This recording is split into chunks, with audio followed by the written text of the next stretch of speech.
नमस्कार दोस्तों, एक बार पुनः आप सभी का दर्पण सिविल सर्विसेज के इस डिजिटल प्लेटफॉर्म पर स्वागत है। जैसा कि ये इकॉनमी सीरीज चल रही है, इकॉनमी लेक्चर सीरीज, जिसमें हम उद्योगों को पढ़ रहे हैं। उद्योगों के संबंध में जो भी जानकारियाँ होनी चाहिए थी भारत के संबंध में, एक पैन इंडिया लेवल पे अगर देखा जाए, अखिल भारतीय स्तर पर देखा जाए, तो उन सभी टॉपिक्स को हमने कवर कर लिया है। ठीक है, जिसमें आपको पूरा MSME सेक्टर है, आपके सार्वजनिक क्षेत्र के उद्योग है, उद्योगों में क्या समस्याएँ हैं, औद्योगिक रुग्णता क्या होती है, इन समस्याओं से हम कैसे निपट सकते हैं, इनका क्या समाधान हो सकता है। ठीक है, इन सभी के बारे में हमने विस्तार से पिछले 7-8 वीडियोज में चर्चा की है। उन वीडियोज को आप पीछे देख सकते हैं। आज से जो चालू होने वाला है वो है मध्य प्रदेश में उद्योग चालू होने वाला। ठीक है, कि भाई अब हमने भारत के स्तर पर देख लिया, मध्य प्रदेश के स्तर पर क्या उसको देखना है। ठीक है, टॉपिक चालू करने से पहले आपका जो कल का प्रश्न था उसको देखते हैं। क्या प्रश्न था आपका? तो कल का आपका प्रश्न था कि आत्मनिर्भर भारत पर आपको एक लेख लिखना था। मतलब ये एक ओपन एंडेड क्वेश्चन है, खुला क्वेश्चन है।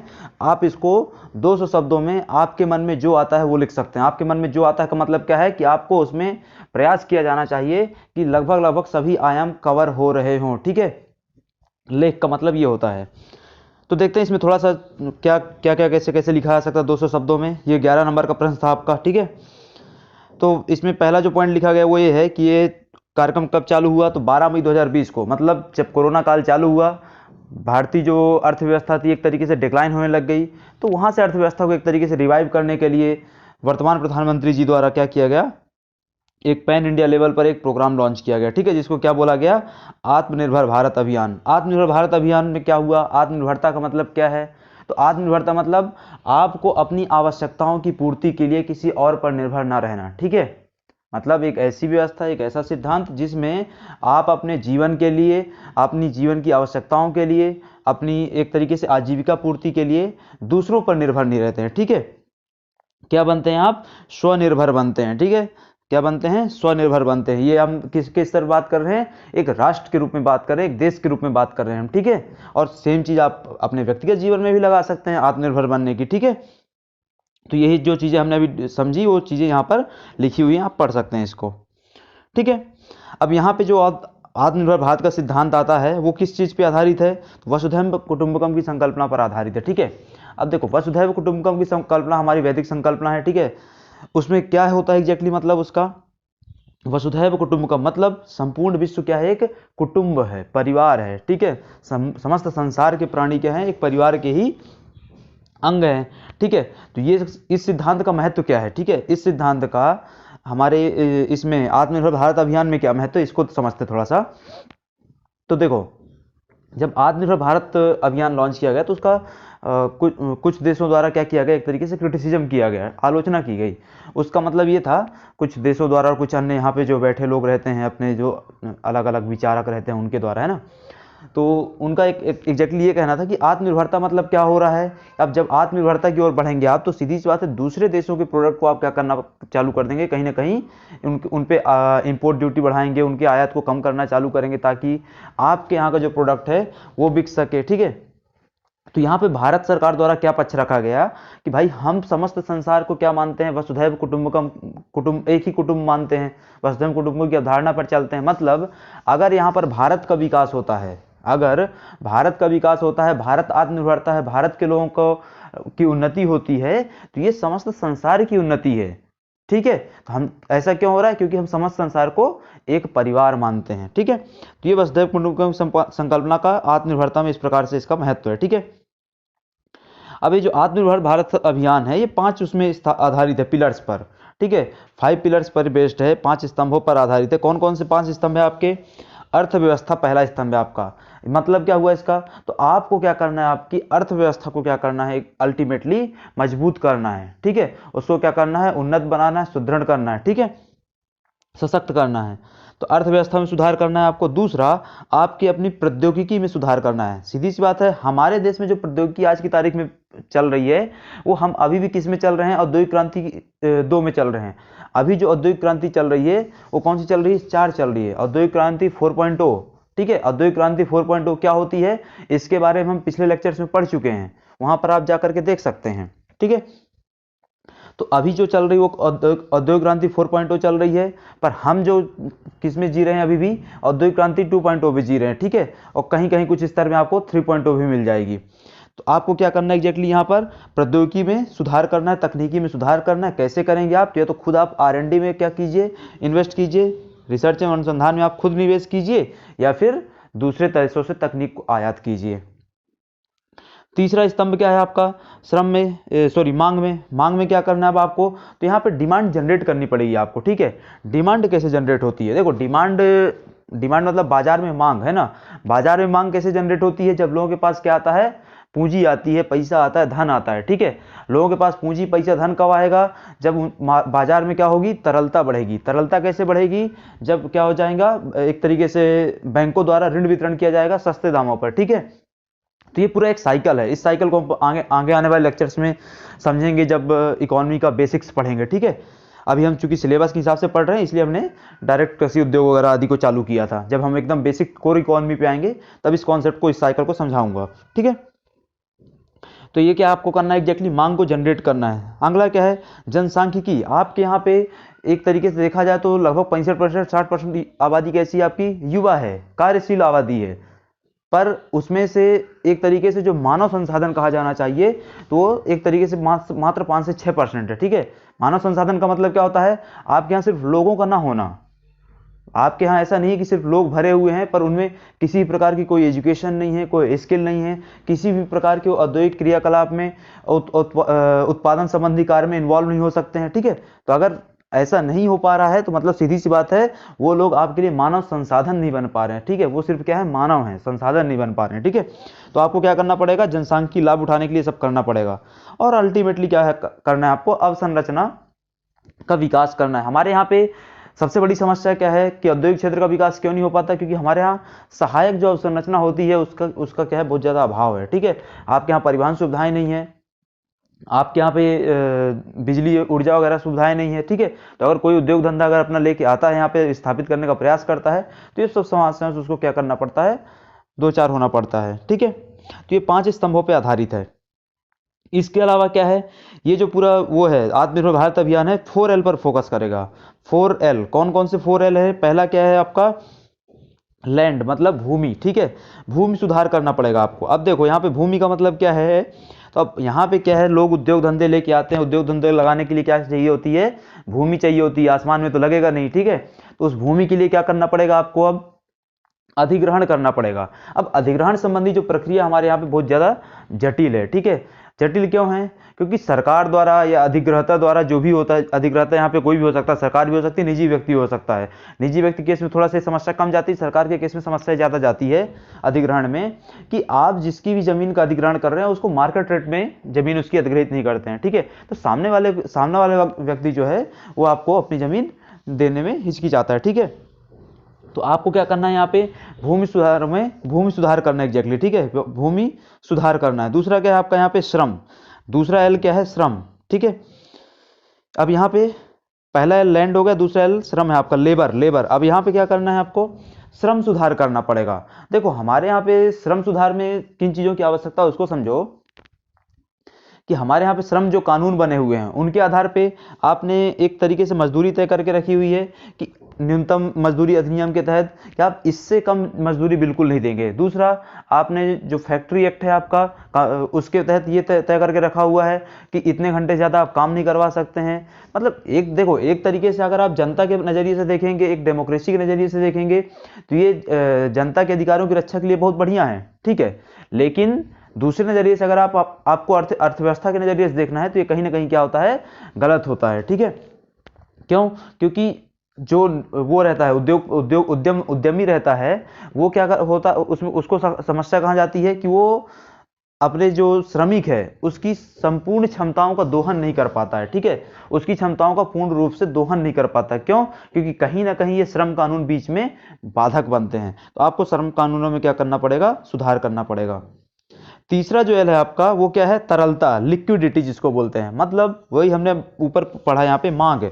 मांग कैसे बढ़ती है? जब बाजार में तरलता बढ़ती है। तरलता कैसे? तरलता का मतलब क्या है? बाजार में पूंजी का फ्लो बहुत आसान होना चाहिए। बाजार में पूंजी का फ्लो आसान कब होता है? जब लोगों की आय बढ़ती है, जब बैंकों द्वारा ऋण का वितरण एकदम दिल खोल के किया जाता है, ठीक है, कम ब्याज पर। तो ये क्या है? आपको तरलता बढ़ानी पड़ेगी। और अगला एल क्या है आपका? लॉ, ठीक है। पहला एल क्या था आपका? लैंड, दूसरा क्या था? लेबर, तीसरा लिक्विडिटी, चौथा क्या है? लॉ, कानून, ठीक है। अब यहाँ पे आपको विभिन्न कानूनों में सुधार करना पड़ेगा, चाहे आपका श्रम कानून हो, चाहे भूमि अधिग्रहण कानून हो, चाहे इनसे कंपनियों की प्रतिस्पर्धा से संबंधित कानून हो, ठीक है। उनके मध्य जो विवाद चलते रहते हैं, इनके समाधान के लिए एनसीएलटी जो बना हुआ है हमारा। तो आपको कई सारे अलग अलग क्षेत्रों में कानूनों में सुधार करना पड़ेगा, ठीक है। अब आता है अगला इसमें लेख में ही। देखो, आपने लेख में बहुत बहुत सारे पॉइंट डिस्कस कर लिए। एक तरीके से अगर आपको निबंध लिखने के लिए आता है, लगभग पाँच पेज का कंटेंट हमने यहाँ पे डिस्कस कर लिया है, ठीक है। ये इंट्रो में आपको यहाँ पे हर इसमें स्तंभ में अगर आप 5 पॉइंट दिए हुए हैं तो उसमें सब में आप 2 से 3 लाइन लिखेंगे, 4 लाइन, ठीक है। उसके बाद आपको फोकस पॉइंट जो 4L दिया हुआ उसमें आप 4 से 5 लाइन सब में लिखेंगे, ठीक है। तो आपने क्या कर दिया? लगभग 4-5 पेज का कंटेंट लिख लिया है, ठीक है। उसके बाद आप यहाँ पे क्या बताएंगे कि वित्त मंत्री ने अब ये जो पूरा प्रोग्राम लॉन्च किया गया उसमें वित्त मंत्री जी ने कुछ घोषणाएं की। वो घोषणाएं में क्या क्या था कि आपको 8 नए क्षेत्रों में क्या करना है? ढांचा का सुधार करना है, ठीक है। 8 क्षेत्र सिलेक्ट किए गए सरकार के द्वारा, उनमें क्या करना है? सुधार करना। कौन कौन से क्षेत्र थे? कोयला सेक्टर में सुधार करना। पहला, कोयला सेक्टर में क्या सुधार करना है? तो जो खनन में समस्याएं जाती हैं, ठीक है, खनन में समस्याएं क्या जाती हैं कि एक तो अवैध खनन हो रहा है, अनियमित तरीके से खनन हो रहा है, ठीक है, पर्याप्त खनन नहीं हो रहा है, अनावश्यक वो आपूर्ति प्रॉपर नहीं हो पाती है, ठीक है। जैसे अभी क्या हुआ, कुछ सरकारों द्वारा, कुछ राज्य सरकारों द्वारा, जो कि उनका अपना खैर पॉलिटिकली मोटिवेटेड था, पर फिर भी उनके द्वारा क्या वो लगाया गया, आरोप लगाया गया कि भाई केंद्र सरकार कोयले का सप्लाई नहीं कर रही है, इसलिए कोयला मात्र 2 दिन 3 दिन जो भी था 8 दिन बचा हुआ है, ठीक है। वो अलग बात है कि 2 दिन का बोला और अभी भी चले जा रहा, समाप्त नहीं हुआ, ठीक है। तो ये क्या करना है आपको? कोयले के क्षेत्र में कुछ ना कुछ ढांचा का सुधार करने हैं। दूसरा, खनिजों के क्षेत्र में वही खनिजों का उत्खनन। देखो, हमारे यहाँ खनिजों के उत्खनन में सबसे बड़ी समस्या क्या जाती है कि हमारे पास, हम खनिज के रूप में बहुत ज़्यादा संपन्न राष्ट्र हैं। कुछ खनिज जो रेयर वो हैं खनिज, वो हमारे यहाँ अवेलेबल नहीं है, लेकिन बाकी जो है उनमें हम ज़्यादा बहुत संपन्न हैं। समस्या कहाँ यहाँ पे है? हमारे पास उस चीज़ को खनन करने के लिए एकदम वो नहीं है, तकनीक नहीं है, प्रौद्योगिकी नहीं है उच्च स्तरीय, ठीक है। तो उस चीज़ में आपको ढांचा का सुधार करना है। इसके अलावा रक्षा उत्पादन। देखो, रक्षा उत्पादन में क्या करना है आपको? तो रक्षा उत्पादन में आत्मनिर्भर बनने के लिए आपको अपने देश की निजी कंपनियों को, जो डिफेंस सेक्टर से रिलेटेड है, उनको क्या करना पड़ेगा? प्रमोट करना पड़ेगा, ठीक है। इसके लिए सरकार द्वारा 2018-19 में क्या लेके आया गया? नई रक्षा खरीद नीति लेके आए। सरकार क्या लेके आई? न्यू डिफेंस प्रोक्योरमेंट पॉलिसी, ठीक है, नई रक्षा खरीद नीति। अब इसका उद्देश्य क्या था? इसके तहत क्या किया जा रहा है? तो सरकार ने 2020 में बाकायदा एक सूची जारी की। सरकार मतलब रक्षा मंत्रालय। रक्षा मंत्रालय ने 2020 में एक सूची जारी की, लगभग उसमें 250 से 300 रक्षा संबंधी उत्पादों को रखा गया और सरकार के द्वारा बोल दिया कि इन सभी उत्पादों को, लिस्टेड उत्पादों को भारत से ही खरीदना पड़ेगा। मतलब जो हमारे वो हैं आर्मी के, वो आर्मी है, नेवी है, एयरफोर्स है, या फिर सीएपीएफ हैं, इन सभी को अपनी रिक्वायरमेंट्स इन उत्पादों के संबंध में कहाँ देनी होगी? निजी, हमारे देश की जो कंपनियां हैं उनको ही देनी होगी, ठीक है। तो आपको ये रक्षा उत्पादन में सुधार करना पड़ेगा, ठीक है, कंपनियों को लेके आना पड़ेगा। अभी हाल के वर्षों में सरकार ने रक्षा के क्षेत्र में काफ़ी अच्छा काम किया है, ठीक है। इसके अलावा आपको नागरिक उड्डयन में सुधार करना पड़ेगा। नागरिक उड्डयन में सुधार कैसे हो सकता है? आपको क्या करना पड़ेगा? नंबर ऑफ फ्लाइट्स या उनका जो फ्रीक्वेंसी वो बढ़ानी पड़ेगी। एयरपोर्ट्स में सुधार करना पड़ेगा। आपको किराया सस्ता करना पड़ेगा, ठीक है, इस टाइप से। विद्युत में सुधार करना पड़ेगा, 24/7 सप्लाई हो, ठीक है। अंतरिक्ष और परमाणु ऊर्जा में सुधार करना पड़ेगा। अंतरिक्ष सेक्टर में सुधार इसलिए आवश्यकता है क्योंकि ये एक बहुत बड़ा इमर्जिंग मार्केट है, ठीक है। देखो, ये अंतरिक्ष का सेक्टर का एक ऐसा मार्केट है जिसमें क्या है, खिलाड़ी या एक तरीके से जो इस चीज़ में इन्वॉल्व हो बहुत कम है, लिमिटेड लोग हैं। नासा है, ठीक है, उसके अलावा कौन है? इसरो है, उसके अलावा कौन है आपका? स्पेस एक्स है, ब्लू लाइन है, ठीक है। मतलब कि दो से तीन क्या आ गई? निजी कंपनियां आ गई, और 2 से 3 क्या आ गई? आपकी सरकारी आ गई, ठीक है, नासा और इसरो, इस टाइप से। मतलब खिलाड़ी लिमिटेड हैं, तो इसलिए इस क्षेत्र में आपको क्या करना पड़ेगा? बाजार चूंकि बहुत बड़ा है तो आपको अपनी क्षमताओं में विस्तार करना पड़ेगा। अगला क्या? परमाणु ऊर्जा। परमाणु ऊर्जा में आपको सुधार कैसे करेंगे आप? और क्यों, यह कहें कि यूं क्यों आवश्यकता क्यों? तो आपको स्वच्छ ऊर्जा की ओर बढ़ रहे हैं आप, ठीक है। स्वच्छ ऊर्जा की आवश्यकताओं की पूर्ति इसी माध्यम से हो सकती है, वरना आपका तापीय ऊर्जा में अगर आप टिके रहेंगे, कोयले वाली ऊर्जा में अगर आप टिके रहेंगे तो उसमें कई सारी समस्याएं हैं। कोयला निरंतर कम होता जा रहा है और साथ ही साथ प्रदूषण की अलग समस्या है। ठीक है, इसके अलावा क्या है, आपको सामाजिक आधारभूत ढांचा। देखो अब ये सब जो काम आप कर रहे हो, ठीक है, इन सब क्षेत्रों में जो सुधार कर रहे हो, 7 पिलर्स, 7 क्षेत्रों में सुधार कर रहे हो, उस इन सब का अल्टीमेटली मतलब क्या है कि आपके देश में क्या हो जाए, समाज कल्याण स्थापित हो। ठीक है, लोगों का कल्याण हो, ठीक है, सामाजिक न्याय की स्थापना हो। ऐसा कैसे होगा, तो इसमें इस सब के लिए आपको क्या करना पड़ेगा, सामाजिक आधारभूत ढांचा भी विकसित करना पड़ेगा। सामाजिक आधारभूत ढांचा क्या होता है कि आपको अस्पताल बनाने हैं, ठीक है, आपको क्या करना है, शैक्षिक केंद्र मतलब कि स्कूल कॉलेज जो होते हैं ये सब बनवाने हैं, ठीक है, ताकि क्या हो सके, समाज कल्याण को बढ़ावा मिल सके। तो ये पूरा क्या था, आपका आत्मनिर्भर भारत अभियान था। ठीक है, अच्छे से डिटेल में हमने इसको समझा है। ठीक है, तो ये ताकि आपको क्या आ सके, निबंध आदि में भी सहयोग मिल सके इसका। ठीक है, इसका जो वो है आत्मनिर्भर भारत अभियान पे जो पूरा लेख लिखा हुआ है हमारे पास, वो आपको ऐप के माध्यम से उपलब्ध करवा दिया जाएगा। ठीक है, अब चलते हैं आज के हमारे टॉपिक में।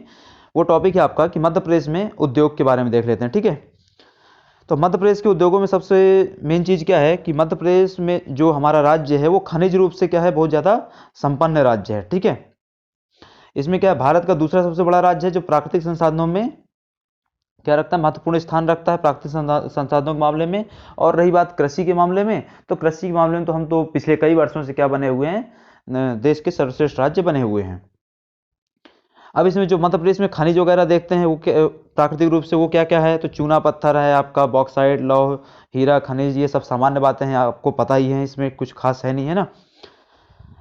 राज्य में क्या होता है, कौन कौन से प्रकार के उद्योग चल रहे हैं, तो आपको कपड़ा, सीमेंट, इस्पात, खाद्य प्रसंस्करण, ऑटोमोबाइल, ऑटो कंपोनेंट, फार्मा, ये सभी उद्योग चल रहे हैं हमारे यहाँ पे। कपड़ा उद्योग हो गया आपका, सीमेंट उद्योग पूरा विंध्य क्षेत्र में हो गया, खाद्य प्रसंस्करण उद्योग हम जब मध्य प्रदेश पढ़ेंगे, मध्य प्रदेश की इकोनॉमी में आगे जाएंगे तब देखेंगे उसको। ठीक है, आगे आने वाले 5-6 लेक्चर में। ऑटोमोबाइल, फार्मा हो गया आपका, ऑप्टिकल फाइबर हो गया, मंडीदीप आदि में ये सब चल रहा है आपका। इसके अलावा क्या है कि राज्य में निवेश आकर्षण हेतु निरंतर क्या हो रही, प्रगति की जा रही है। आप जो वो आती है नीति आयोग की व्यापार सुगमता जो रिपोर्ट आती है, जिसमें राज्यों के मध्य क्या किया जाता है, प्रतिस्पर्धा को मापा जाता है कि कौन कितना ज़्यादा क्या है व्यापार के लिए सुगम है। उसमें हम 5वें, 6वें, 7वें नंबर पे क्या करते रहते हैं, वेरी करते रहते हैं अलग अलग सालों में। ठीक है, अब इसमें क्या आता है आपका कि मध्य प्रदेश, अब इन देखो इन सब संभावनाओं के बावजूद, इतनी सारी संभावनाएं हमने देखी कि आपके यहाँ पे क्या है, आप खनिज रूप से, प्राकृतिक संसाधन रूप से एक संपन्न राज्य हैं। कृषि के क्षेत्र में जैसे हमने पढ़ा हुआ है पहले कि कृषि को औद्योगिक विकास का इंजन माना जाता है, तो आप तो कृषि के क्षेत्र में भी क्या है, पहले नंबर पे हैं। पिछले 7 बार से आप क्या जीत रहे हैं, कृषि कर्मठ अवार्ड जीत रहे हैं। लगभग 12 से 13%, 14% की आप कृषि वृद्धि दर दर्ज करते हैं। ठीक है, लेकिन इन सब फायदों के बावजूद आप क्या है, औद्योगिक रूप से क्या हो गए हैं, आपके यहाँ पे औद्योगिक विकास नहीं हुआ है। ठीक है, तो अब ये औद्योगिक विकास क्यों नहीं हुआ है, इसके कारणों को हम जानते हैं। तो इसको क्या बोले कि मंद औद्योगिक विकास के कारण क्या हैं।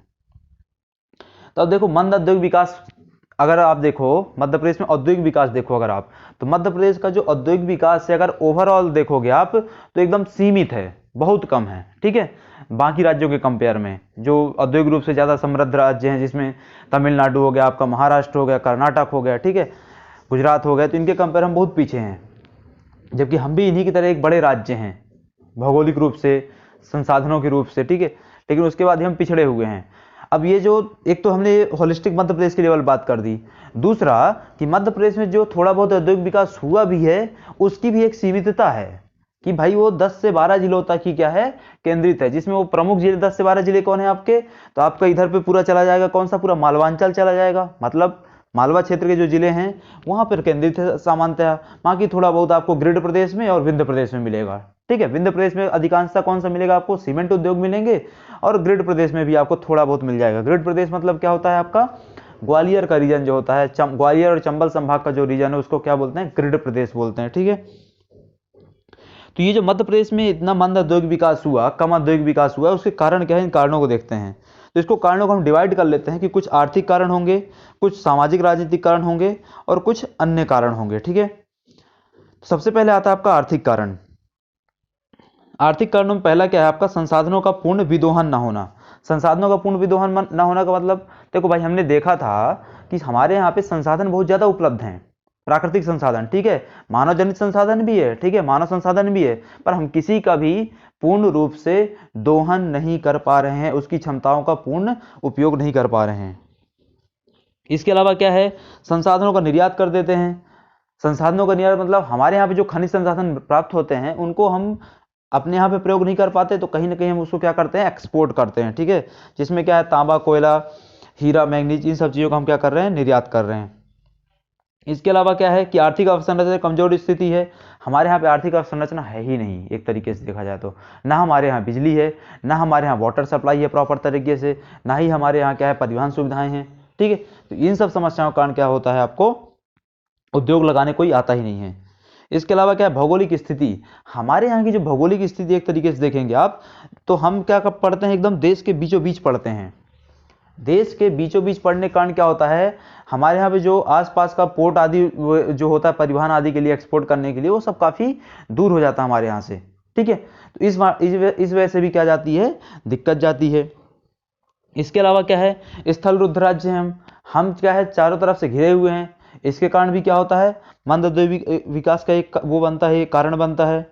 समुद्र से जुड़ाव न होना, वही हमारा है भौगोलिक स्थिति कि भाई हम क्या है, समुद्र से बहुत ज़्यादा दूर हैं। समुद्र से दूर होने की वजह से क्या होता है, जो पोर्ट परिवहन वगैरह आदि होता है, एक तरीके से जहाज परिवहन वगैरह जो होता है, वो सब सुविधाएं हमको नहीं मिल पाती हैं। इसके अलावा क्या है, पूंजी निवेश का अभाव है। भैया पैसा है ही नहीं, ना सरकार उसमें निवेश कर रही है, ना निजी क्षेत्र निवेश कर रहा है। सरकार क्यों निवेश नहीं कर रही, क्योंकि भैया इतना राजस्व नहीं है, तो कहाँ से निवेश कर दे, इतना बजट ही नहीं है। और निजी क्षेत्र क्यों निवेश नहीं कर रहा है, क्योंकि सरकार की नीतियां इतनी जटिल हैं, सरकार उनको सुविधाएं नहीं देती है, तो वो क्या करते हैं, यहाँ पे निवेश नहीं करते हैं, ठीक है। अगला है आपका शक्ति संसाधनों का अपूर्ण दोहन। वही हमारा पॉइंट फिर से आ गया कि भाई आपके यहाँ पे ऊर्जा संसाधन जो है उनको आप अच्छे से उपयोग नहीं कर पा रहे हैं, ठीक है। आज की तारीख में मध्य प्रदेश सरकार द्वारा कितना 8000 मेगावाट लगभग बिजली का उत्पादन किया जाता है। ये लगभग 6 महीने पुराना डेटा है, ठीक है। अभी हो सकता है 18,500-19,000 कुछ मेगावाट हो गया होगा, पर हम उन संसाधनों क्या कर रहे हैं, प्रॉपर तरीके से यूज नहीं कर पाते हैं। इसके अलावा क्या है, उद्यमशीलता का अभाव है। हमारे यहाँ पे कोई उद्योग धंधे लगाने नहीं चाहता है, ठीक है, तो ये समस्या जाती है। उसके अलावा कौशलयुक्त श्रम शक्ति का अभाव है। हमने देखा कि हमारे यहाँ पे श्रम शक्ति अच्छे उपलब्ध है भाई, 7-7.5 करोड़ पहुँच रहे हैं, 8 करोड़ हो सकता है, नए नए उसमें 8 करोड़ पहुँच जाए हम मान लो 8 करोड़ लोग हैं, उसमें से लगभग 55 से 60% क्या है, एक तरीके से कार्यशील जनसंख्या है। उस कार्यशील जनसंख्या में सबसे बड़ी समस्या ये जाती है कि वो शिक्षित नहीं है, वो कौशल युक्त नहीं है, ठीक है, वो कौशल युक्त नहीं है। शिक्षा एक अलग अलग चीज होती है, कौशल एक अलग चीज होता है। आप अशिक्षित होकर के भी कौशल युक्त हो सकते हैं, तो ना आप कौशल युक्त है ना शिक्षित हैं, तो ये हो गया। और क्या है, औद्योगिक वित्त संसाधनों का अभाव है हमारे यहाँ पर, ठीक है। मतलब कि आपको यहाँ पे क्या करना पड़ेगा, निवेश की कमी थी, पूंजी की कमी थी। निवेश पूंजी कैसे आ सकता है भाई, बैंक वगैरह लोन भी दें। बैंक वगैरह लोन क्यों नहीं दे पाते, क्योंकि हमारे यहाँ पे कोई इतना बड़ा वही नहीं है, वित्तीय संस्थान है ही नहीं कि हमारी सभी तरह की औद्योगिक क्षेत्र की जो सभी तरह की वो है आवश्यकता है, पूंजीगत आवश्यकता, उसको पूर्ण कर सके हो। तो ये क्या थे, आपके आर्थिक कारण थे। अब चलते देखते हैं प्रशासनिक राजनीतिक कारण कौन से हैं। उसमें पहला आता है प्रशासनिक राजनीतिक कारणों में आपका कि आकर्षक औद्योगिक नीति का अभाव है। राजनीतिक दलों द्वारा यहाँ पे अलग अलग टाइम पीरियड पे अलग अलग दलों की सरकारें आती गई हैं। वैसे देखा जाए सिर्फ भाजपा कांग्रेस की ही आई है, लेकिन फिर भी किसी भी सरकार द्वारा औद्योगिक क्षेत्र में उत्थान हेतु कोई कंस्ट्रक्टिव काम नहीं किया गया। औद्योगिक क्षेत्र में उत्थान है तो आप कंस्ट्रक्टिव काम कैसे करेंगे, या किए हैं तो कैसे पता चलेगा, आपने कौन सी नीतियां बनाई उससे पता चलेगा, ठीक है। आपकी जो नीति बनाई आपने, तो क्या वो खाना पूर्ति के लिए बनाई, या उसमें कुछ अच्छे वो भी रखे, प्रावधान भी रखे, ठीक है, ताकि लोग क्या हो, उद्यमी क्या हो, आकर्षित हों निवेश के लिए, ठीक है। तो ये हमारे यहाँ नहीं किया गया। दूसरा, प्रशासनिक शिथिलता है हमारे यहाँ पे। अब अगर कोई उद्यमी आता भी है हमारे यहाँ पर उद्योग धंधा लगाने के लिए, तो उसको हमारे यहाँ का जो वो है प्रशासनिक वर्ग है, जो मंत्रालयों में बैठे काम कर रहा है, विभागों में बैठे काम कर रहा है, ठीक है, उसके द्वारा सहयोग प्रदान नहीं किया जाता। ये समस्या जाती है आपके यहाँ पे, ठीक है। अगला है लाल फीताशाही जैसी समस्याएं। वही प्रशासनिक शिथिलता कैसे आती है, क्योंकि लाल फीताशाही की वहां पे विद्यमान है। अगला है आपका मध्य प्रदेश में औद्योगिक विकास को कृषि विकास से कम महत्व दिया जाना। वही है हमारे यहाँ पर कि कृषि, हमारे यहाँ पे क्या है, मध्य प्रदेश एक कृषि प्रधान राज्य है, मध्य प्रदेश एक कृषि प्रधान राज्य है। कृषि प्रधान राज्य कैसे रहा? तो भाई पहले तो कृषि थी ही, वो कृषि धीरे धीरे क्या होती, उद्योग, कृषि धीरे धीरे कम होती, उद्योग और प्रदेश उद्योग की ओर बढ़ता जाता। पर हमारे यहाँ की सरकारों ने कृषि क्षेत्र के लिए बहुत ज़्यादा आकर्षक नीतियां बनाई, कृषि क्षेत्र के उत्थान के लिए बहुत ज़्यादा प्रयास किया, पर उधर पे ध्यान नहीं दिया उद्योगों में, ठीक है। और निजी क्षेत्र द्वारा निवेश का अभाव है। देखो निजी क्षेत्र, यहाँ पे भाव नहीं अभाव होगा, ठीक है। निजी क्षेत्र द्वारा निवेश क्यों का अभाव क्यों है? क्योंकि निजी क्षेत्र को यहाँ पे अनुकूल नीति नहीं मिलती है। देखो निजी क्षेत्र क्या है, भेदभाव नहीं करता है निवेश करने में, वो उसको जहां भी लाभ प्राप्त होगा उसके अपने मतलब उसको लाभ का मतलब क्या है कि वो जितना निवेश करने वाला है उससे उसको प्रॉफिट निकल के आए, पैसा डूबे ना उसका। तो ऐसा कब होगा? जब सरकारों द्वारा आकर्षक नीतियां बनाई जाएंगी, उसको कुछ क्या है रियायतें दी जाएंगी, तब तो आपके यहाँ आएगा निवेश करने के लिए, वरना क्यों आएगा, ठीक है। नहीं तो क्या है, आपका महाराष्ट्र कर्नाटक गुजरात यहीं पे लगाता रहेगा उद्योग, तमिलनाडु में। इसके बाद आता है अन्य कारण। आपने प्रशासनिक राजनीति देखे, अब आते हैं अन्य कारण। अन्य कारणों में जो पहला कारण है वो है अत्यधिक वन क्षेत्र। अब देखो हमारे यहाँ पे क्या है, जो 2019 की रिपोर्ट है उसके हिसाब से क्या है, लगभग 30% भाग पर क्या है वन पाया जाता है, ठीक है। मतलब 54,689 वर्ग किलोमीटर पे क्या है वन है। अब यहाँ पे समस्या कहाँ जाती है एग्जैक्टली, इस चीज़ को समझो। आपके यहाँ पे सरकार क्या बोलती है, वन होना चाहिए, 1986 की रिपोर्ट है उसके साथ 33% भाग पे वन होना चाहिए, ये सब अच्छी बातें हैं, पर्यावरण सुधार के लिए सब होना चाहिए। पर यहाँ पे समस्या क्या जाती है, जब वन हर जगह वन हो जाएगा तो उसके लिए उद्योग धंधों के लगाने के लिए, नए उद्योग स्थापित करने के लिए जमीन कम पड़ेगी। तो जमीन कहाँ से आएगी? तो आप जंगल कटाई कीजिए। अब जैसे ही जंगल काटने आप निकलेंगे तो सबसे पहला जो काम होगा वहाँ पे वो क्या होगा कि उसमें स्टे लग जाएगा काम में। किसके द्वारा स्टे लगाया जाएगा? एनजीटी के द्वारा, नेशनल ग्रीन ट्रिब्यूनल के द्वारा स्टे लगाया जाएगा, या फिर कोर्ट के द्वारा स्टे लगाया जाएगा। एनजीटी भी एक प्रकार का कोर्ट है, और या फिर सामान्य कोर्ट के द्वारा उसमें स्टे लगाया जाएगा, ठीक है। अब यहाँ पे जो स्टे लगाया जाएगा उसके बाद क्या होगा, तो उसमें इन्वायरमेंट इंपैक्ट असेसमेंट रिपोर्ट आएगी।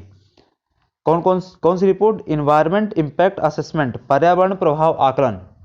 अब पर्यावरण प्रभाव आकलन रिपोर्ट के आधार पे आप वहां पे उद्योग लगा सकते हैं कि नहीं लगा सकते हैं, इस बात को फाइनली तय किया जाएगा। और ये जो बात तय होती है वो ऐसा नहीं कि आज आपके उसमें प्रोजेक्ट में स्टे लगा, आपको कुछ दिन में क्या मिल जाएगी, रिपोर्ट मिल जाएगी और आपका उद्योग धंधा लगने वाला या नहीं लगने वाला ये तय बात हो जाएगी, ऐसा नहीं होता। अब ये प्रक्रिया क्या है, एक लंबी प्रक्रिया। जैसे आपका सुप्रीम कोर्ट में केस चलता रहता है 10 साल 15 साल, वैसे ही ये भी चलता रहेगा 4-5 साल 6 साल, ठीक है। उसके बाद आपको environment impact report assessment report मिलेगी। तो ये समस्या जाती है, और तब तक में क्या होगा, आपने जो भी मार्केट से पैसा उठाया हुआ था वो मुद्रास्फीति आदि के कारण क्या हो जाएगा, उसकी वैल्यू कम हो जाएगी, और आपको क्या हुआ, कोई प्रॉफिट नहीं हुआ और जेब से पूरा उसमें धन चला गया। तो ये समस्या जाती है। अगला है कृषि भूमि की अधिकता। अब हमारे यहाँ पे क्या है, मध्य प्रदेश से कृषि प्रधान राज्य है। अधिकांश भूभाग पर जो भी भूभाग उपलब्ध है उसमें क्या होती है, कृषि की जाती है। अब कृषि भूमि की उपलब्धता से कोई दिक्कत नहीं है, दिक्कत ये है कि जब आपको उद्योग धंधा लगाना होगा तो आपको भूमि का अधिग्रहण करना होगा, और भूमि जो आप अधिग्रहित कर रहे होंगे किसकी भूमि होगी, किसान की भूमि होगी, ठीक है। और किसान की भूमि पहली बात तो छोड़ना नहीं चाहेगा, अगर छोड़ेगा तो आप उसको क्या है उचित दाम नहीं देते हैं, उचित कीमत नहीं देंगे, तो फिर समस्या जाती है, टकराव उत्पन्न होता है। वही अगला पॉइंट लिखा हुआ है भाई कि अब देखो कृषि भूमि की अधिकता है तो उसके कारण क्या होगा, विरोध प्रदर्शन होगा जब आप अधिग्रहण करेंगे, ठीक है। इसके अलावा एक अन्य कारण क्या है, आपका तकनीकी प्रौद्योगिकी का अभाव है हमारे यहाँ पर। तो ये पूरा क्या था, आपका मध्य प्रदेश में उद्योग था। मध्य प्रदेश में उद्योगों में सामान्य स्थिति के बारे में जाना, और उस सामान्य स्थिति में हमने ये देखा था कि मध्य प्रदेश कैसे प्राकृतिक संसाधनों से रिच है, मानव संसाधन से रिच है, ठीक है। हर तरीके की खनिज वगैरह आदि उपलब्ध है। लेकिन उसके बाद भी मध्य प्रदेश में औद्योगिकरण का स्तर निम्न बना हुआ है, मंद औद्योगिकरण है। तो मंद औद्योगिकरण के हमने कारण देखे, 3 प्रकार से हमने कारणों को डिवाइड किया: आर्थिक कारण, राजनीतिक प्रशासनिक कारण और अन्य कारण। तो ये आज का लेक्चर आपका यहीं समाप्त होता है। लेक्चर समाप्त करने के पहले आपके लिए जो कल का प्रश्न रहेगा उसको देख लेते हैं। तो आपके लिए कल का प्रश्न रहेगा कि आत्मनिर्भर भारत अभियान के समक्ष कौन कौन सी चुनौतियां विद्यमान हैं, उनका उल्लेख कीजिए, ठीक है। आत्मनिर्भर भारत में कौन कौन सी समस्याएं हैं, चुनौतियां, उनका आपको उल्लेख करना है। इस प्रश्न का मॉडल आंसर कल डिस्कस किया जाएगा। तो आज का वीडियो यहीं समाप्त करते हैं, मिलते हैं अगले लेक्चर में, तब तक के लिए आप सभी का धन्यवाद।